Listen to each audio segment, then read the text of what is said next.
Support your big juicy brain and this show by going to Skillshare.com/createunknown. You'll get 2 months for free. Now on with the show.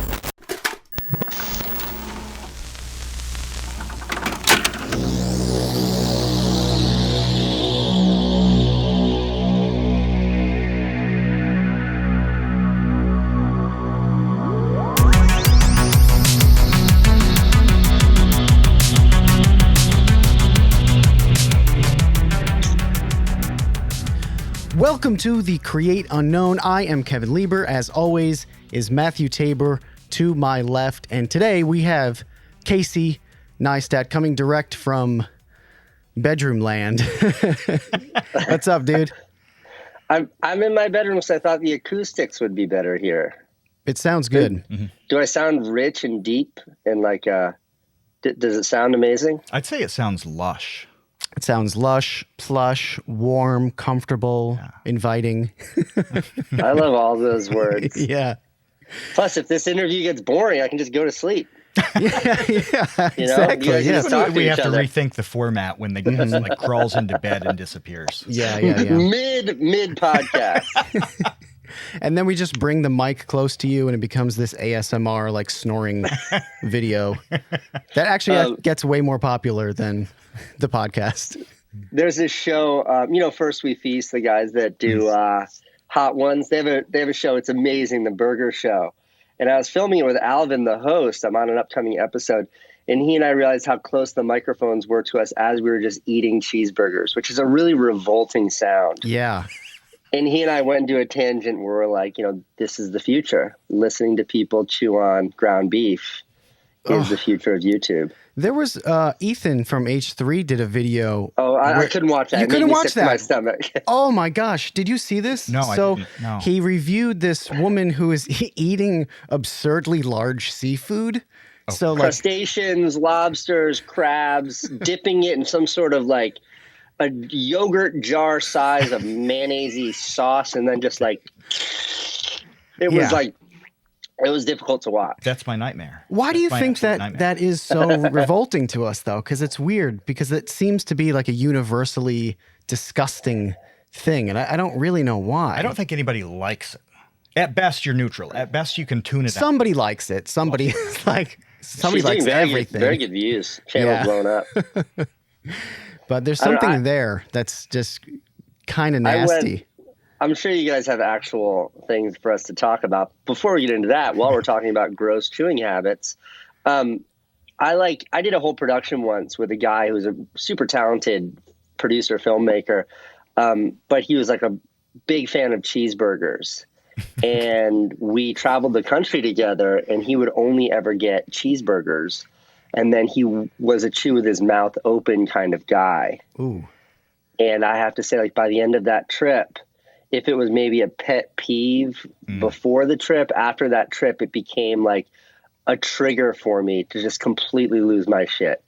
Like, you're going to close your fucking mouth, or this professional and personal relationship, it's over. It's not a lot to ask. It's not like you're setting the bar so high that nobody can meet these expectations. No, it's like, hey, you know what's cool? Wear pants and chew with your fucking mouth closed. Like, it's not a lot to... I don't want to see you without pants on, and I don't want to see you chewing with your mouth open. So when you say that you worked with this talented guy who only does is eat cheeseburgers, I'm picturing you with like Randy from Trailer Park Boys.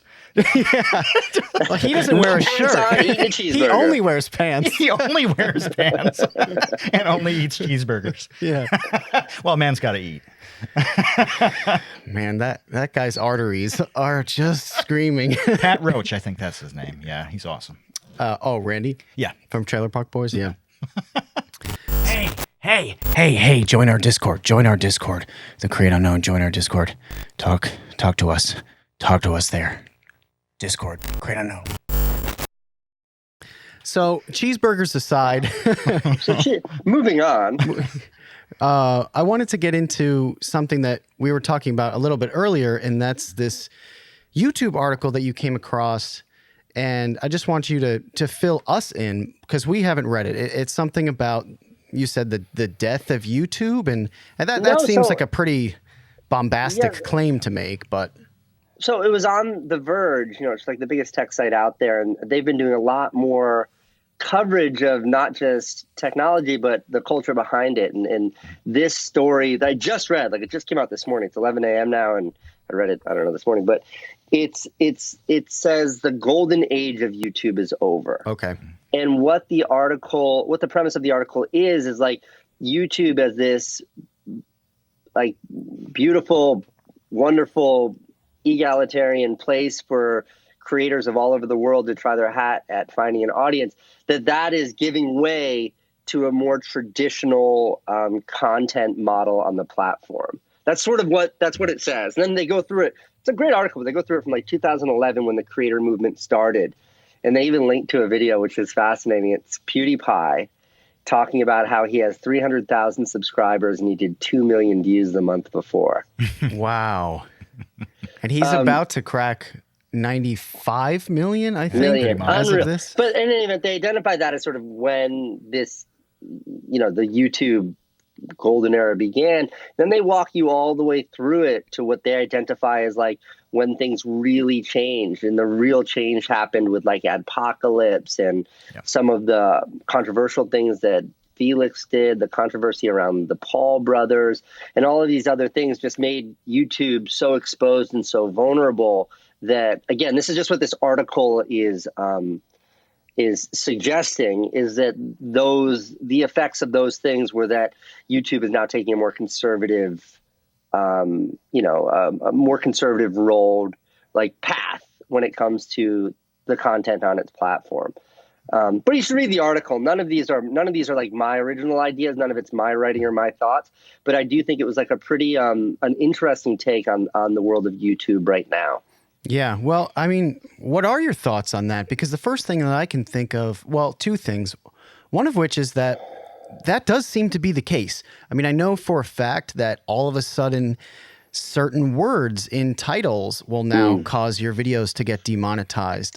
Jake from Vsauce 3, he built his channel essentially on doing kind of like video game and movies that will kill you. So like, what the Home Alone, his apocalypse, how to survive the apocalypse kind of video. Yeah. Or like, would the Home Alone traps kill you or whatever. And he did a video recently about like the deadliest Smash Bros characters, and it got basically buried because of like the word kill deadly, deadly or whatever it was. And all of a sudden it's like, well, Jake just talks about the science of video game characters, but that word alone is enough to kind of make YouTube take pause and maybe not promote it as much as it would if you used different words, which seems like a big deal. And to go beyond just the killing part too, like, this word that does invoke violence, or maybe there's graphic content or something. We were looking over your back catalog, and there was an old video from years ago where I forget which one it was, but the word war was in the title. And, one of the little browser extensions flagged that as being something that could potentially limit the monetization or demonetize it entirely. And it was nothing about war. It was a conceptual thing. It was about dragons. It was the Million-Year War. Oh, that's right. Yeah. So it's about man's struggle with this imaginary beast kind of thing. Right. But just having war in the title was something, that got flagged in that system. And we're thinking, what? This is a little overboard. This is tough. I mean, okay, so my perspective on it, I think, is not what most people would expect, because I empathize with YouTube as much as I empathize with the creators. But not to oversimplify, I'm a capitalist, and YouTube is trying to build a business. So I asked myself, like, what would I do in their shoes?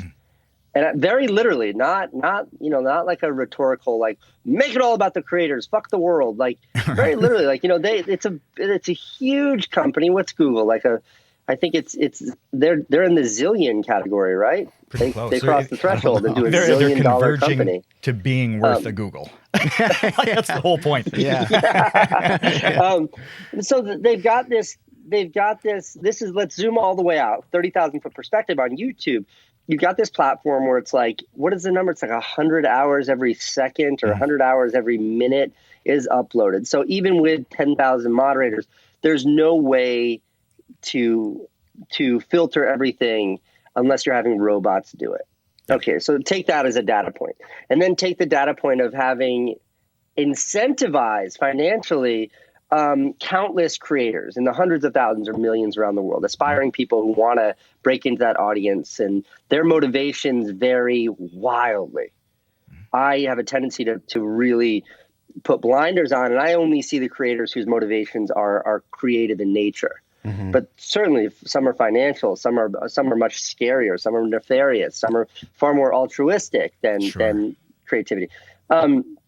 But you have the entire cross section of ambitions behind people putting content on this platform. And then their business is getting people to pay to put their ads on other people's content. Yeah. Sight unseen. Yeah. For the history of television, like that's how you monetize TV. Mm-hmm. Like Seinfeld never made $1, didn't make 1 penny. How did Seinfeld make money? Because they sold ads in front of it. Yeah. Now they license it, but that's not the point I'm trying to make. Like that's the content on television has always been a vehicle to sell ads. That's no conspiracy. It's just that's how the business works. And YouTube is not so different. So when you're YouTube and you're building this big business and the creator community is this wild, wild west, where certainly a big portion of it is made up by people like yourselves and like Jake and the people we know and surround ourselves with who are, making meaningful content and putting it up there. But then you have everyone else, and then you have the X factor, which is unforeseen controversy, like what the Paul brothers do. And then you have this thing that sort of perversely incentivizes sensationalism indirectly. YouTube doesn't incentivize sensationalism, but they do incentivize more views equals more dollars. So I think a very narrow way to look at that, if you're not thinking holistically, is like, okay, the louder I can be, the more views, the more dollars. It's just like, so you got this tangled web of factors, and like, what the hell can YouTube do when thinking of the long on their business? Mm-hmm. And a very low-hanging fruit in that equation is like, okay, well, let's just promote and get behind the absolute safest content possible. What is that? That's the same content that's being made on television. Yeah. And it's a very simple outcome, and it's a very unsexy outcome for us creators who are so antithetical to that kind of content. But put on their shoes. Like, you are elevated to CEO status today. What do you do? And I think you see a lot of like collective disenfranchisement across the creator community, which I respect and I understand, where it's like, I'm one of those people who is like, it should be all about the creator movement. It should be all about enabling aspiring creative individuals. That's what this platform should be. But if that's all the platform was, it'd go from being that $1 zillion company to being it'd become Vimeo. Right. Why is Vimeo this sort of small company that is cool and useful and does cool things, and YouTube is this monolith that's, impacting the culture of the entire planet? It's because they do things differently. So in any event, that's a very frustrating perspective, but I also think it's a very realistic perspective on the tribulations that YouTube has in building a successful business, while also trying to build a world that people like us can, build careers and reach audiences and share perspectives and ideas. Am I crazy?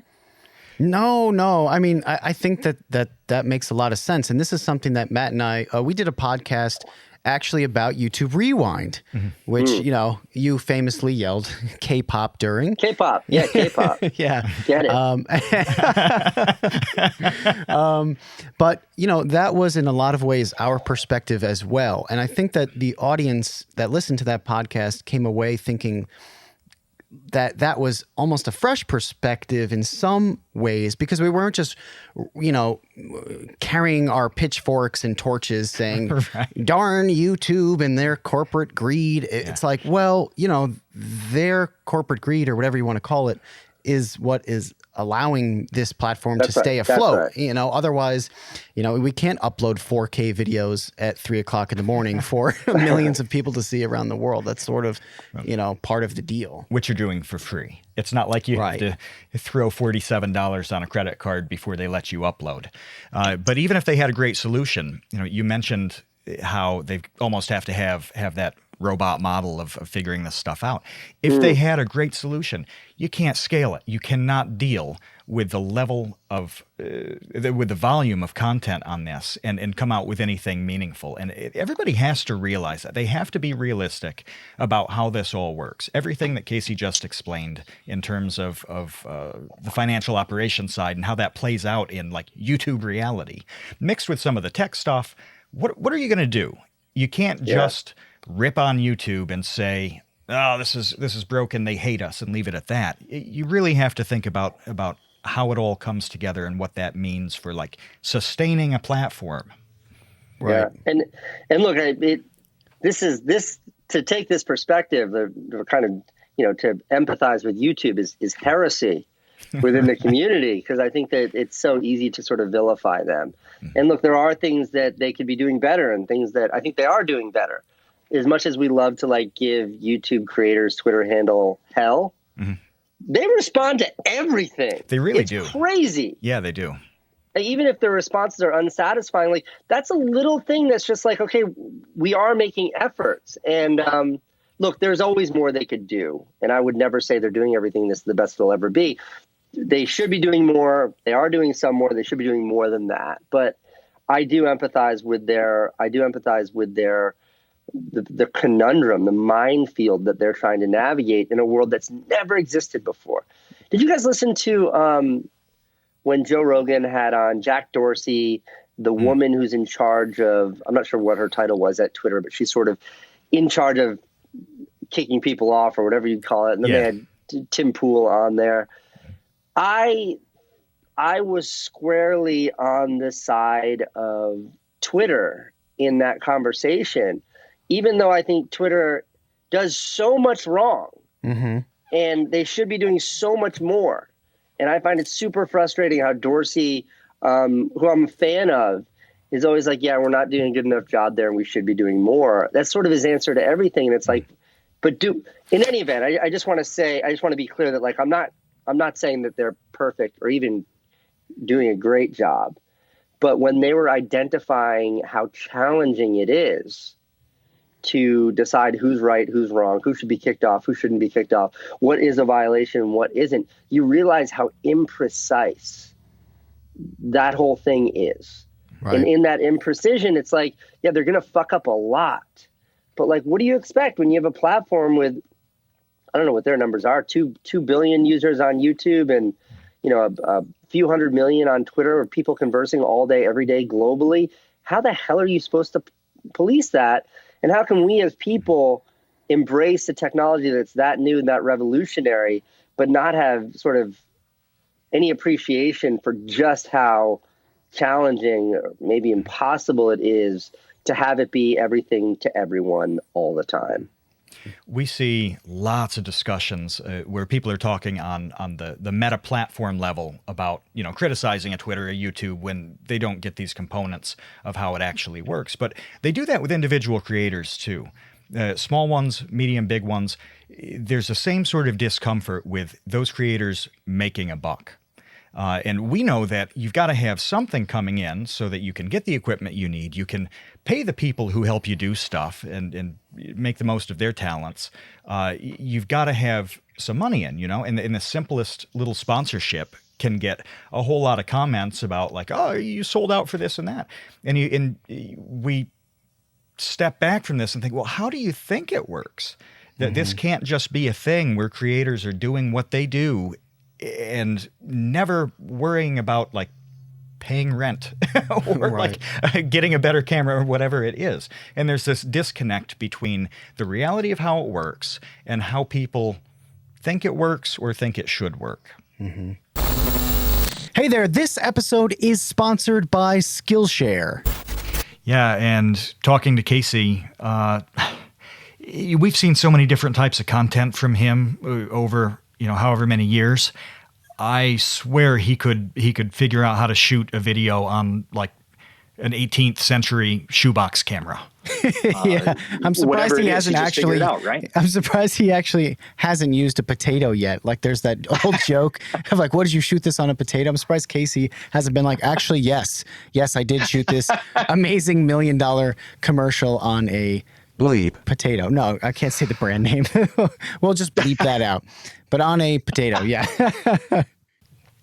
But he's done really impressive stuff with gear that's not wildly complex. He just pulls it off because he understands the basic principles of cinematography. He gets it, and because of that, it's like a high-end musician. They can pick up any guitar off the rack and make it sound pretty good. And I was looking through the Skillshare courses. There's some really cool stuff to show you how to make really high-quality video on, not much of a budget, things that you already have. There's one, speaking of Casey with phones, shooting an epic about video on your phone. It just goes through in about an hour and a half of each of the little pieces that you need to factor in to have something that looks really compelling that's just done on the phone that you already have. Yeah. He literally is using his phone to talk to us right now through the TV wall. So if you want to learn how to shoot amazing stuff on phones or whatever camera that you're using, because let's face it, some of these cameras can be pretty complicated, and it's really helpful to have an expert teaching a class on exactly what you need to know. And that's what they have at Skillshare in spades. There are over 26,000 classes available. So just go to Skillshare.com/createunknown to start your, 2 months free. 2 months for free. Thanks to them. Thanks to the Create Unknown. So it's a great partnership. We love working with them. Go to Skillshare.com/createunknown. This means go. It's a karate chop. It's a karate chop of go. Yeah. I think that if we're talking about the broad picture of misunderstanding or lack of understanding around social media platforms, YouTube in particular, and what you're talking about is sort of, I think, the lack of understanding from viewers, where it's almost like there's almost a shame to be had for making a living off of this platform. It's like you see a big time celebrity, a mainstream celebrity endorsement of something, and you accept it as like, yeah, that's the way it works. But you see a YouTuber or social media star and, endorse something. It's like, how could you motherfucker? And I reject that so wholly, so squarely. And I said it as someone who is like, I've done really good marketing with companies in the past that I felt great about, and I've screwed up in the past and done stuff that is like, I only recognize afterwards that like I really screwed that one up, and my audience has every right to be pissed off at me for my shortcomings. But so I've been on both sides of that fence, is what I'm saying.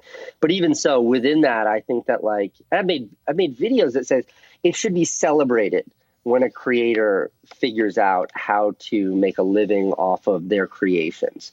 That to me is like is absolutely a benchmark of success. If you can make it through through college ball and you get drafted into the NBA, you are celebrated. You are celebrated.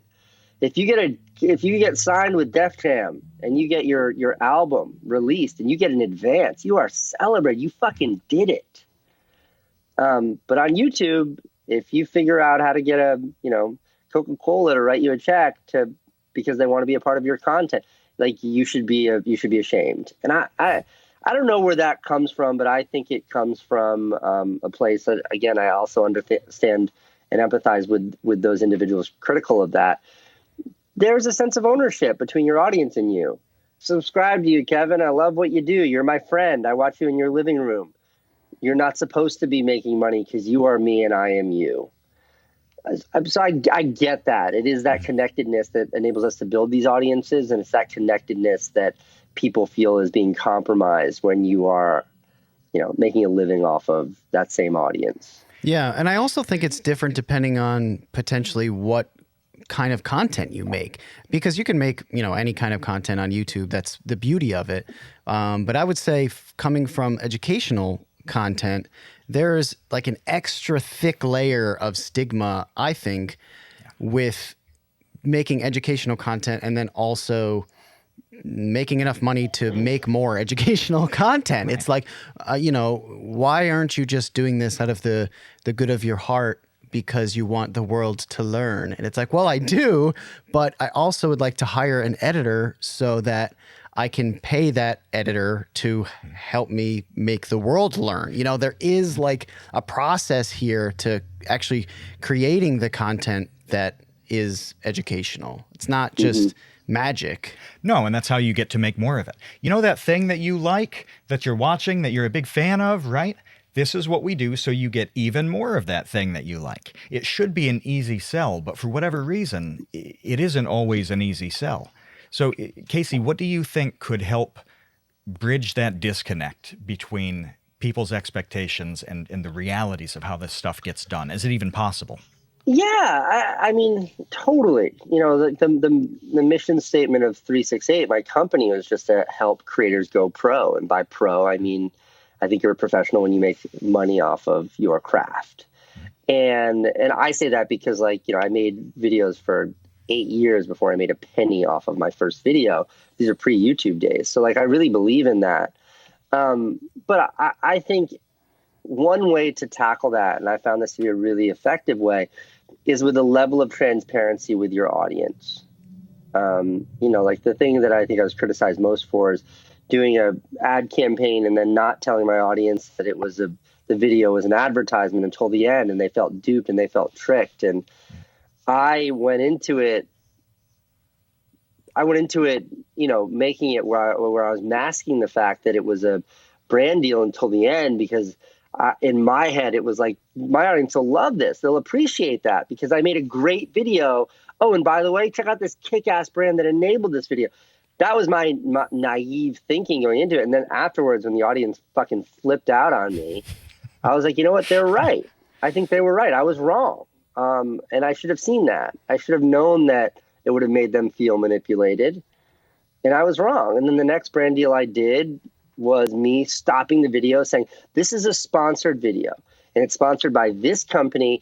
Thank you, this company. And if it wasn't for that company, I wouldn't be able to make this video. So if it's interesting to you, show them some love because they're enabling creators like me. And my audience was like, okay, he's being honest. I understand the motive here. I understand he's being paid. And now I'm in control. Do I choose to keep watching? Do I choose to interact with this advertiser? Do I choose to, continue to watch Casey? But they're in control. And for me, I found that to be a way. That's a little thing. It doesn't solve the bigger problem. But going into it very, if I'm giving advice to an up-and-coming YouTuber, I'd really recommend that. It's like it's a real, real kind of transparency. I think that Phil DeFranco does it really well. I think H3, they do it really well where it's clear when I'm watching their original content and it's clear when I'm watching an ad, and they let me know why they're working with that brand. And I have an appreciation for that. So there's a curve people have to understand, and that's going to take time. But then there's also a responsibility that's on us to be communicating, the motives, the intention, and the why behind our relationship with the entities that help support what we do. Yeah, it's just interesting to me because I think a lot of this conversation goes back to how much all of this is sort of being made up as we all go along, as the industry goes along, as people who are part of it go along with it. Because when I think of brand integrations in YouTube, as opposed to brand integrations in television or in movies, like E.T. doesn't start with Steven Spielberg walking out and saying, all right, listen, this movie is about like an extraterrestrial. There is a part where Coca-Cola is seen in the movie, and that's because, Coca-Cola paid us to do that. But, I hope you enjoy the movie nonetheless, and on with the show. That's like not a thing. And same thing with like I watch this show Bar Rescue, right? And Bar Rescue is like Kitchen Nightmares, where this guy goes into failing bars. Oh, I've seen the show. You've seen the show. John Taffer is Taffer. amazing. Okay. I love John Taffer. It's a really entertaining show. He goes into failing bars and he tells them, why it's failing, tries to fix it up. Then at the end of the show, this auctioneer Micro Machines man spits out the list of sponsors that you've just had. It's like, brought to you by, and it's like 97 different brands that like helped them, pay for the ice machine or whatever that they put into the bar. Yeah. And it's like, that is at the very end. It couldn't possibly be like faster.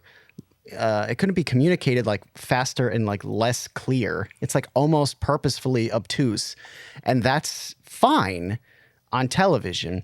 But you're right. This connection that we have with the audience, just the dynamic is totally different. Yeah, I mean, well, there's also something that we're pushing back against, which is that people understand their relationship with TV. I know to watch a half an hour long episode of my favorite show means putting up with 8 minutes of bullshit commercials. Like, that's the deal. I know that, to watch my Netflix, that they're going to take $11 out of my account every month or whatever it is. That's the deal. That's the transaction. And I think the deal on YouTube is a lot less clear. Some people are like, what do you mean you're reading me? This video is sponsored. I just watched a commercial at the beginning that was 5 seconds long before I got to skip it. Why do I have to now listen to you? You're taking advantage of me. This was not the deal. Or in my case, like that thing that I got such shit for, rightly so, they're like, wait, no, I clicked on a video of Casey to watch. Why? You mean this is a commercial? Fuck you, Casey. And that's fair. That's okay. They were right in that case. So I think that's something we're pushing up against. Like that Buster Keaton did it, but it was also in like 55 different Roadrunner cartoons where the train is going down the track at full speed and they're trying to put the track down in front of it before it goes off. The track's not built, but the train is moving. That's YouTube. And I think that's YouTube as a business. And that's what maybe that article we referenced at the top of the show was about, is that they're putting the train tracks down, trying to figure it out. And certainly for us creators and the businesses that we've built on there, that's what it is. We're trying to figure this out as best we can. And I think that all of that experimentation is really at the expense of the audience. Like, the audience is the one that we are expected to tolerate this bullshit while we figure it out.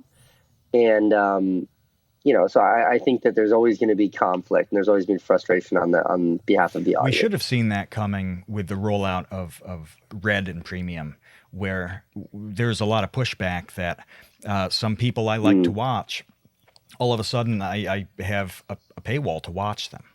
And enough people, made an issue about that. It should have revealed to us that there's an expectation here that is one thing. And if I change that expectation at all, a lot of people have a problem. And I don't think enough people don't have that problem to make up for the difference, because it seems like, YouTube had this strategy with their original content where, well, maybe if we funded these big shows, we could get enough people to sign up a la Netflix style to pay for them. And from what I understand, from what I've read, they're massively kind of rolling that back.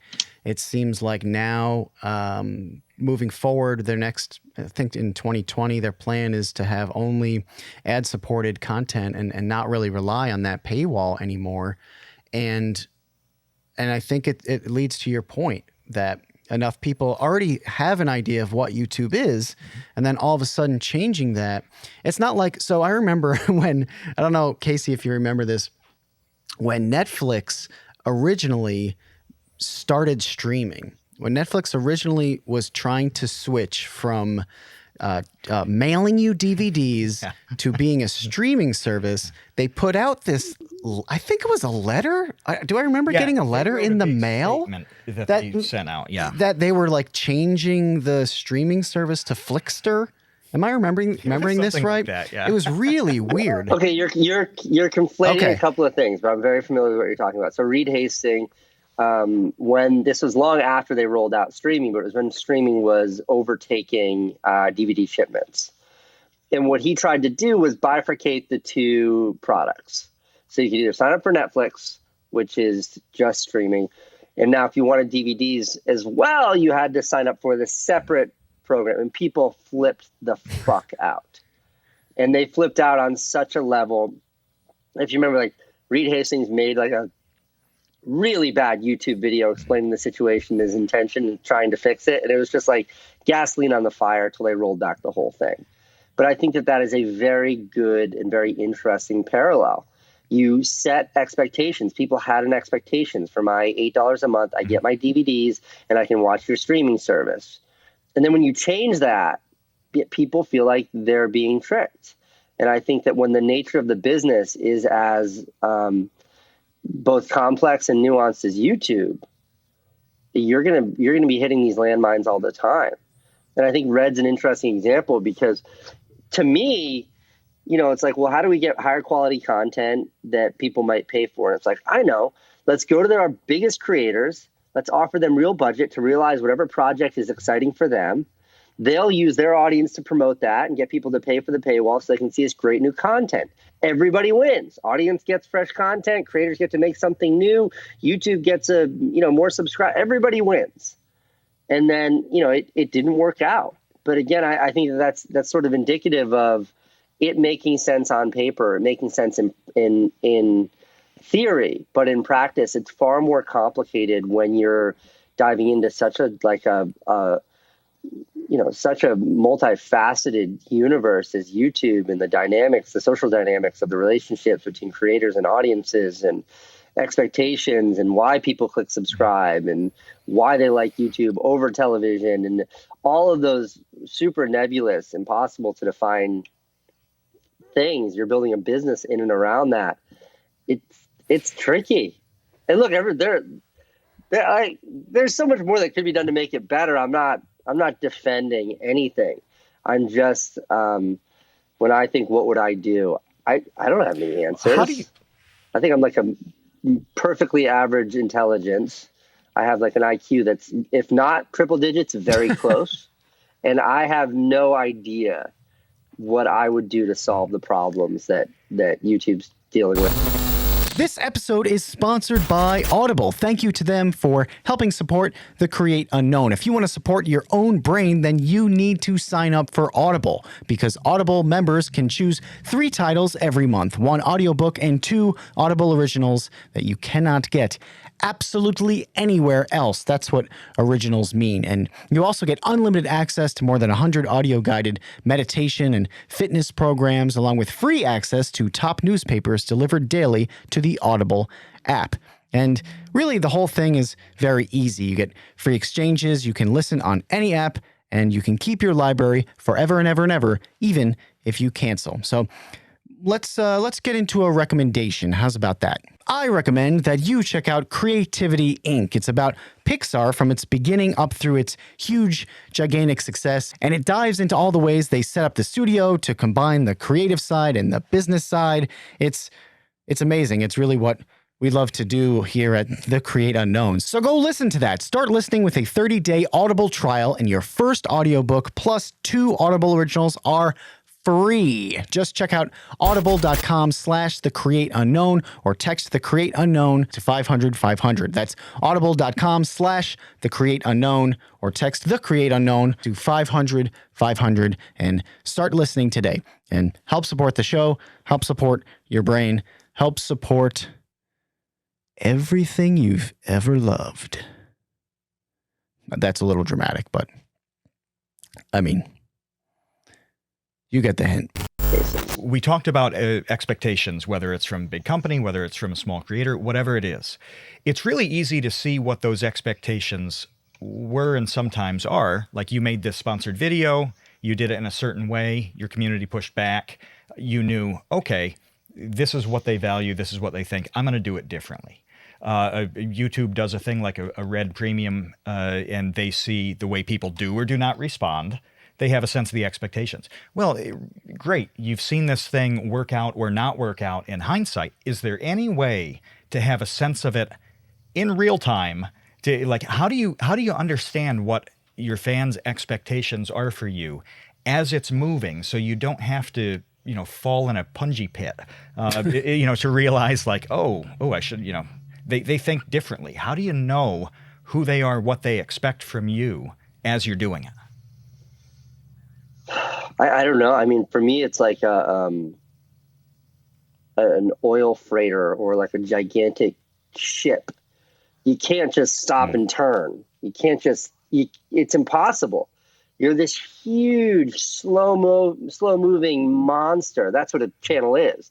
Develops years and years over time, and like to change at all requires, changing the navigation of the entire ship. And then when you do, it's a slow directional change. So I don't know. And that analogy, the slow ship analogy, is effectively, the relationship you have with your audience and understanding that it's a very slow, difficult thing that's really like trial by fire. Like I interviewed Mr. Beast last week, Jimmy, amazing guy. My favorite question that I asked him was, I was like, I don't know how I said it to him, but I was like, have you fucked up yet? Like, have you made your apology video yet? And, his response was like, not yet. And I think that really speaks to like, we all know we're going to get in trouble for something. We all know we're going to do something that's going to make the audience angry. And that's not to absolve ourselves as creators of the responsibility of that. Or when I've made my audience angry, it is squarely my fault. But if I had known it was going to make them angry, I wouldn't have done it. But when you're operating at such a cadence and you're cranking out so much content, and it's hard to understand the brains of that big slow moving ship. So you just keep trying until you kind of invariably fuck up, and then you change. And I know that I've had to change a lot along with my audience. Is it useful to have other people working with you, other people around you who have an outsider's perspective on what's happening with your community and what's happening with you creatively? Because we talk about this a lot. Mm-hmm. The two of us, the way we work together on things, we do different things. And so it's very easy for the other one to have just a view from the background where something is really obvious to them, but the person who's actively involved in it doesn't necessarily see it. You're just too close. Can you have a better sense of all of this stuff when you have people around you who can give a fresh perspective, a different perspective, but who also know your work and know your creative capacities and your styles extremely well enough to know what's happening here? I mean, maybe, but probably not. I think it's hard on YouTube. So you're putting out so much content. Your expectations to put out so much content, and the idea of stopping so it can be analyzed by someone else. And if you're creative partners, then I think that's a different beast. But the reality is, no one understands your audience like you do. No one is clicking refresh on YouTube Studio to read the last 5 comments 500 times a day. No one is, sat up doing that edit all night long and has the understanding that you have of why every decision was made about every single frame in that video. So this idea of just sort of having a filter, like in the studio system for a sitcom, it goes through 10 people before an executive producer and a studio head sign off on it. This idea of having like creativity by committee on YouTube, is so far from what people are signing up for. People are signing up because they just want to see you. They want to see Kevin. They want to know it's him. They want to know what he's saying. And that's it. So the idea of being able to outsource liability, I think is, I've never felt like that was realistic for anything I've ever done on the platform.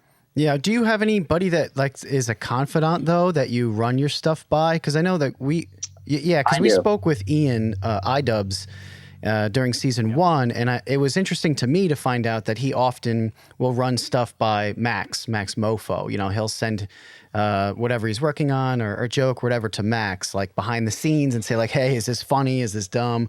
Or whatever. Matt and I obviously work really closely on Vsauce too. So so you do have somebody. It seems like you got to have somebody at least that you trust to bounce ideas off of.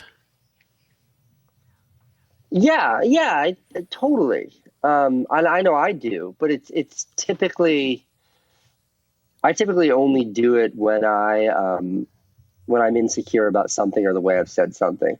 Like the best example I can give is the Logan Paul interview that I posted last summer.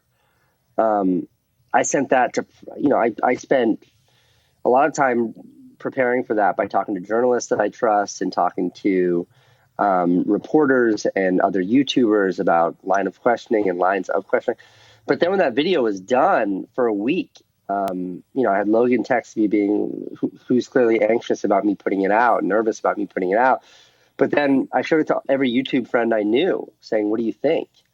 And I won't name names, but people that you would imagine, people that I would imagine that I thought would just endorse it, say, yeah, get this thing out there. We're like, don't post it. Yeah. They're like, don't post it. And then they said some of the things that were my biggest insecurities. They're like, you come across as a bully. And then I had other people that I trust just as much saying you come across too soft.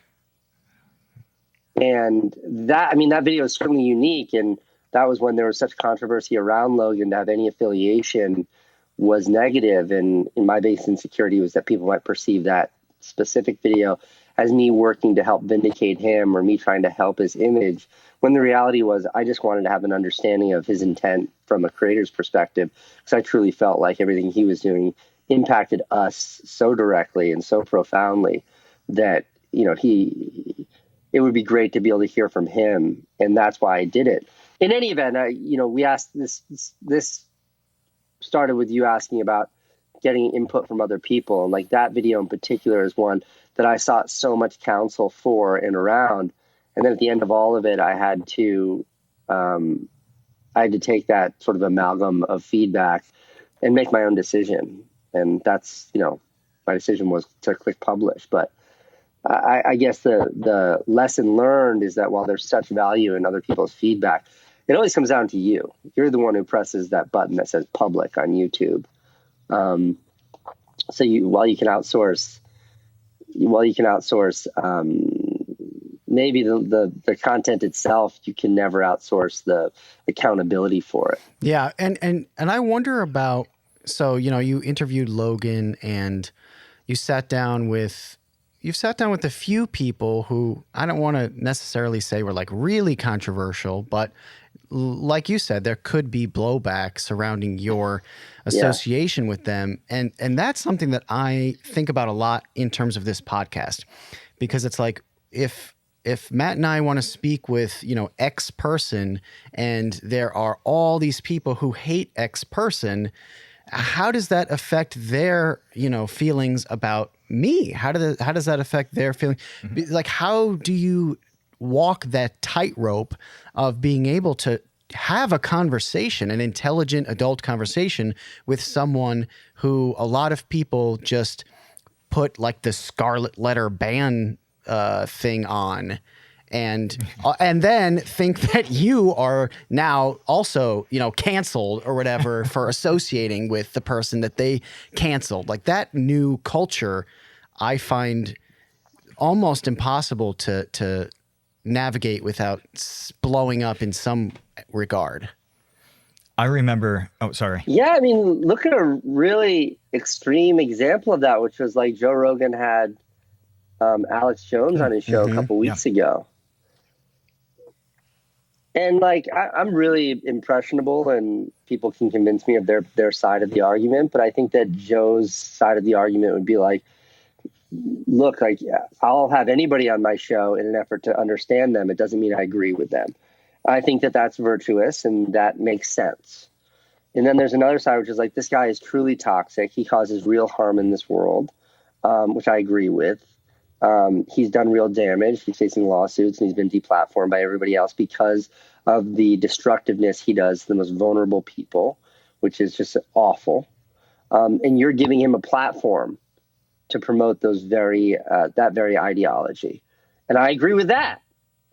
But you can't agree with both sides. Right. So where do you draw the line? And I don't know. I think there's two wrong answers. And I think I think both answers are wrong. Having him on is wrong. You shouldn't give that motherfucker a platform. Like I think he's truly reprehensible. And he's caused horrible, horrible struggle with people who don't deserve it. Okay. So that's how I feel. But then it's like, if we don't understand people and you don't understand why people do what they do, then can we really say that we're going to be able to change the world and make it a better place if we're not willing to listen and at least make some effort to understand the people that we truly disagree with? I don't know. I mean, maybe that's idealistic. Maybe that makes me sound, like Chamberlain or something. But I don't. I'm genuinely conflicted by that. It really hit me a couple of years ago how weirdly this can work, because we were researching some video. I forget which one it was, but iDubbbz dropped a collaboration with Michael, and when it was like YouTubers on hoverboards getting McNuggets or something. It was this really funny video, and they're hugging in the thumbnail, and it's amazing, right? And this girl I knew was a big Tana fan, and she said, what are you doing? This guy who does Vsauce just did a thing with iDubbbz who was really mean to this girl, Tana, and Kevin works with Vsauce and you work with Kevin. Like, what are you doing with your life? And I'm like, what? Right. It's like 6 degrees of somebody I'm mad at. Exactly. Like, that's not a fair game to play. No. And also, like, I'm a complete zilch in this process. Like, I'm like the plankton in the sea of everything important, and you're giving me a hard time for. And you're getting a hard time. Yeah, like, how do you defend against that? How do you factor that in and make good decisions about who you interview on a podcast without getting some, really kind of odd level of pushback? Yeah. Yeah, I mean, I think that the short answer is, like, I don't know how you navigate something like that, but I do think that there's a difference or a distinction there, and the other conversation about, if you do make a conscious decision to have somebody on your show, are you then is it necessarily an endorsement? I think what you're describing is like something that's super real, and like, it does make sense. And I think that comes back to just like, how do you navigate the understanding of an audience when your audience is in the tens, hundreds of thousands or millions? Like, how do you navigate that? Is the answer is it's impossible. But to the question of like, is it an endorsement if you're using your platform to talk with someone that you completely disagree with, or someone who is a genuinely fucking awful human being? Is it when Nightline NBC interviews somebody who's behind bars and is a convicted murderer, does that then make them guilty somehow because they're interviewing a convicted murderer? Or does it benefit society because we're able to understand the motives of a convicted murderer? Yeah, I don't know. That's a good example, though. It is. They're clearly not endorsing murder. And it's that other part where we want everybody to understand what happened here, or what his life was like, or how this situation evolves. Like, it's very clear there. Why is it so unclear with something like YouTube or podcasts or whatever it is? There is a different mindset there. It might not be totally clear, though, because of the feedback mechanism of social media, where maybe there are maybe 1% of people sitting at home watching that Nightline are furious that this murderer, but you never is on TV, but you never hear from them.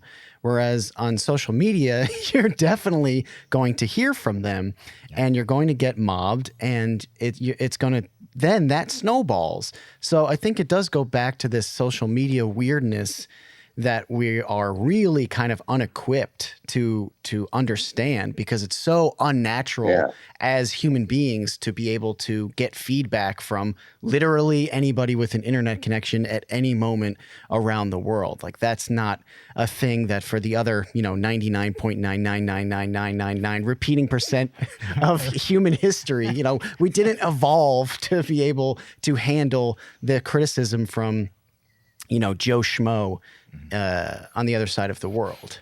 I think of what Casey said about building that track in front of the train. I think that's really important here, because when we think about the numbers on this, Casey, you also just mentioned, there are 100,000s of people, whatever. Think about the numbers where if you have, you open your cheeseburger store, which now that you absolutely love cheeseburgers, and we know this. I love cheeseburgers. If you serve 100 of them, you're testing things out, and 99 people like it, and one hates it, well, that one person just doesn't buy your cheeseburger, and you're thrilled because this percentage of people is huge, and you're going to be very successful. If you have a video where 99% of people like it, 1% think that you're promoting hate speech, and you get 1 million views, you have 10,000 people who think you're a monster. And those people can give feedback on that video with the people they know on other platforms like Twitter and Facebook. Contact advertisers or sponsors or whomever, was associated with that content. Yeah. The minority in that situation, the small group of however they're interpreting something, and maybe you deserve it too. It's always possible, and it happens where a little contingent actually gets it right. Either way, they're an extremely powerful force in a way that they kind of weren't in the past. Mm-hmm. And that's for better and worse. Yeah, I think that's the reality of it. And I think like it's I know, the movie, like Born Identity, of course, so that was directed by a guy named Doug Liman, who's a super successful movie director. He's made a bunch of gigantic Hollywood movies. I remember like he helped give us some advice on our HBO show. Remember when the HBO show came out, like all the reviews were positive, but then you'd go to the comments under the reviews. This is like 2010. And there would be such like vitriol there and I took it so personally. This was before I was on YouTube. It hit me so hard. And I remember saying that to him. I was like, how do you deal with negative reviews? And he's like, the best advice I can give you is don't ever, ever read any reviews. And he's like, because it will only fuck you up. But I read every single one of them. And I think like that's the truth. Like don't pay no mind to any comments, because anyone can comment, anyone can promote garbage, anyone can say horrible things. You'll never know their motives. You never understand it. So ignore all of them. But you will read every single one of them, and you'll lay in bed that night thinking about that negative one, the last negative comment you read. And I think this is one of the hardest parts of YouTube, the psychology of it, and the mental exhaustion that comes along with having to process all that information. I wanted to make a movie about this, but I could never find the study. There was something I read years ago, and it's how like, for every positive thing that you read about yourself, for every negative thing you read about yourself, it takes like 100 positive things to overcome that. And you guys know, you flip through the studio app and it's like great video. You changed my life. I love you. Such an inspiration. Wow. This looked great. So excited for you. Hope to see more of this. This video was really terrible. I'm unsubbing. You put your phone away and you're like, I'm a terrible person. Like all of that positivity just gone. And I think it makes you like, I know it makes me jaded. It makes me frustrated. I've made videos where I respond to it, which is always a mistake. It's the equivalent of engaging with a troll on Twitter. It won't benefit you in any way, but it's like human responses. When somebody pokes you, you have to poke them back. And, for me, I think that's one of the most exhausting parts of being a YouTuber is dealing with the emotional toll of I love that comments. You admit to doing it anyway. You're like, here's the thing that I know for a fact is a bad thing for me to do, and I'm going to just do it all day long. It's like when you have a cut in your mouth, like a little tiny cut, and it hurts every time you poke it with your tongue. You know this is going to happen, and you all day long, you just like poke this little cut with your tongue. Human behavior, man. Who knows why we do the things we do? But yeah, I think on YouTube it's really tough. So I agree totally, man, with all that stuff, and the comments thing in particular. So that is the ultimate paradox to me. It is because in so many ways it has benefited me in the content that I've made immeasurably. Because I've listened to the comments. If something, is reoccurring that people have a problem with in the comments, I'll address it if it's proper constructive criticism. I will take it to heart. And at the same time, you're right, man. Like there have been comments, and it always happens with every new release where you get that one or two that's just nasty, or just like a Twitter, like someone will tag me on Twitter. They will tag me to specifically like inject a respond to another comment and say that they hate me. Like you don't have to tag me to tell somebody else that you don't like me. Like you can have that conversation without letting me know. But like there's that extra level. Use first and last name, but you don't have to tag. I don't care. Put my middle name, but you don't have to tag me. There's just that weird thing that happens that is inexplicable to me, but you do have to deal with it. But Casey, look, go ahead. I was just gonna say, like, there's only one kind of comment that hurts, and I think you just said it, but not so literally. The only comment that hurts is when the comment says the truth. And what I mean by that is, like, you can scroll past. They don't feel good, but you can scroll past and tolerate 10,000 comments that are like, "You suck," "I hate you," "Terrible shirt," "big nose." And it's like, yeah, I do have a fucking big nose. Take it easy. But it's like, none of those mean anything. But then you get that one comment and you're like, that's like, your videos used to be so much more creative. They used to be about things. Now it's just you skateboarding. And you're like, fuck, they're right. And it just destroys you. It destroys you. And I remember, like, when I was daily vlogging 800 days in a row or something like that without missing a single day. In the last couple of months, I was just like exhausted and I was depleted and I felt like I didn't have anything interesting to say, but the views were so good and like I couldn't break the cadence. Like I just couldn't get myself out of. So I was just making and making and making. And I remember like making these videos that just felt phoned in. Like just felt like it was just so superficial. And when I saw that commenters were starting to pick up on that, it was still 99 were like, such an inspiration, love your work. Then there'd be one that was like, yeah, this is starting to just feel like every other YouTuber. This channel used to be special. And I was like, fuck, man, that hurts so bad because it's the truth. And I agree with you. And those are the ones that really hit home. Yeah. Truth hurts. Yes, it does. But now I aspire to be like a critical commenter who has a point. That's like the ultimate gold standard in commenters. If to be that guy who says something terrible, but he's right. Like the poignant troll. Yeah. That's your goal. Poignant troll. Poignant troll. I'm just going to comment on your videos, Casey, until you read something and you're like, I know that you're back there reading it thinking, fuck. Cuts to the core. You totally got me. So here at the Create Unknown, Casey, we love to showcase the creativity of our guests. You're a very creative person. And the way that we do this is by asking our guests a question that has no answer, that they have to make up the answer just on the spot, whatever comes to mind. And I feel like I play this game with my 4-year-old all day, every day, but let's go. I'm basically ready. like an old 4-year-old. So a 4-year-old with facial hair. It makes sense. Oh, that's so creepy. So it's disturbing. So here's my question for you. This gentleman that you worked with that would eat nothing but cheeseburgers with his mouth open, there's a story behind that. There is a reason that he does not close his mouth when he chews, and there's a reason why he only eats cheeseburgers, and it's something that happened to him early in his childhood, and you need to tell us about that.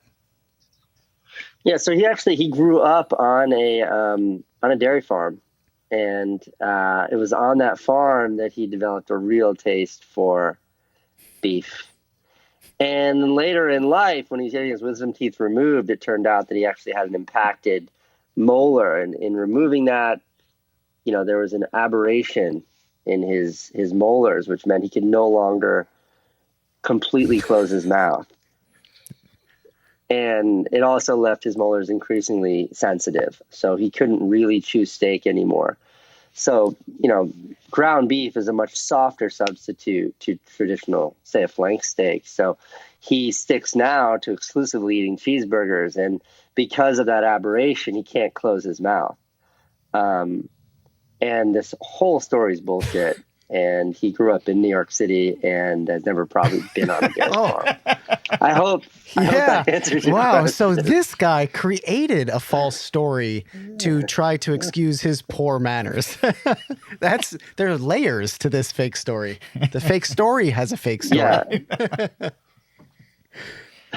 Yeah, everything's I feel like fake. I understand him now. Every word that I just said was completely fictional. Awesome. Well, thank you so much for joining us, Casey. It was a pleasure. And this is great. Here, do you want to give your audience a tour? Okay. That's my bedroom, and that's my bedroom. Cool. Great to have you guys here in my bedroom with me.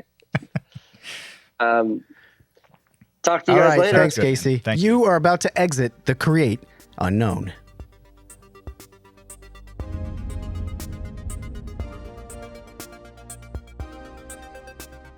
Hello and welcome to the credits. Ba ba ba ba. That's the the theme song for the credits. No, it's not. There's probably other music playing. So that's just more of like a fanfare kind of thing, if that makes sense. If it doesn't, that's okay. This episode was brought to you by Rode microphones. This right here is a Rode microphone. If you want to get the equipment that we use, then you need to go to Rode.com. That's RODE.com. I probably over-explained that, but that's okay. I'd like to thank our guest, Casey Neistat, for sharing his thoughts, sharing what his bedroom looks like, and just generally sharing. The Create Unknown is a Triangle produced project. That wasn't very smooth. It's produced by Triangle Content, and it's made possible by so many different lovely people that you can read about here, or you can read about in history books that haven't been written yet. But if you're from the future, oh, what's that like? Please subscribe to us if you haven't yet. Ring the notification bell, like the video, leave a nice comment. I'm not sure how else you can interact with us. Oh, I know. Follow us over at Twitter or Instagram or Facebook or all three. You can go to our website, thecreateunknown.com, and just kind of stare at that all day. If that's something that you would like to do, I mean, I'd like to encourage that. So, set forth and blaze a trail. If you want to just listen to us, then you can go to Apple Podcasts or Google Podcasts or Spotify, or my voice is cracking because I'm going through third puberty. I don't know if you know about that. And I just made that up.